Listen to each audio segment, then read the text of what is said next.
This church, this is where it happened, and it's still here. The echoes of history linger at St. John's. I repeat it, sir. We must fight! Stakes were very high for everyone.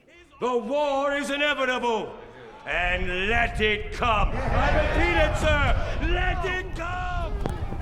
If I could have two lines right here, I'll be happy. March 20th, 1775, they start coming through that door and perhaps sit right where you are. School children learn that Patrick Henry roared liberty or death inside. They say Patrick sat right here the day he gave his speech. All while calling on patriots to take up arms against the British, who eventually would raid Richmond. The history that is in this room brings chills to me every time I think about it. Actor Chris Dunn portrays revolutionary characters during the church's celebrated reenactments. This is where I'm buried, right outside where I heard those faithful words of give me liberty, give me death. But Dunn says a 21st century enemy is ravaging St. John's, and this is no act. If you're going to preserve the Washington Monument, Lincoln Memorial, you need to preserve this. Thick paint on the foundation trapped water for decades, leading to devastating damage. Well, this is a good example of the damage that the red paint has done to the brick. You can see the thick coat of red paint. Executive Director of St. John's Church Foundation, Sarah Whiting. Oh, it needs to be repaired immediately. Yeah, it's a concern. We can't let it go any longer.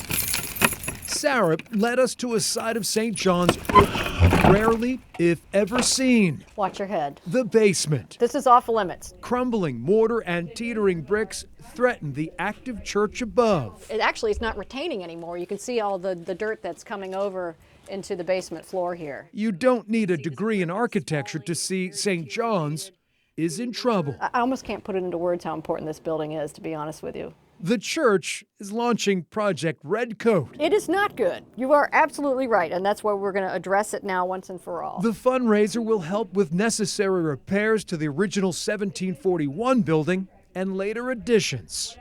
The clock is ticking. We've got to get it done. If fundraising goals are met, construction would take 2 months. This church is the foundation of our country. The call for help to save St. John's reverberates across the centuries. To have the foundation be ripped out from under us would mean a lost legacy.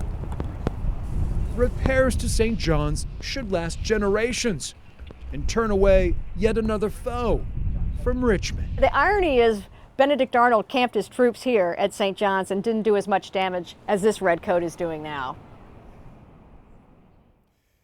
The fundraising effort called Project Redcoat is well underway, and the St. John's Church Foundation is about $6,000 away from meeting their goal.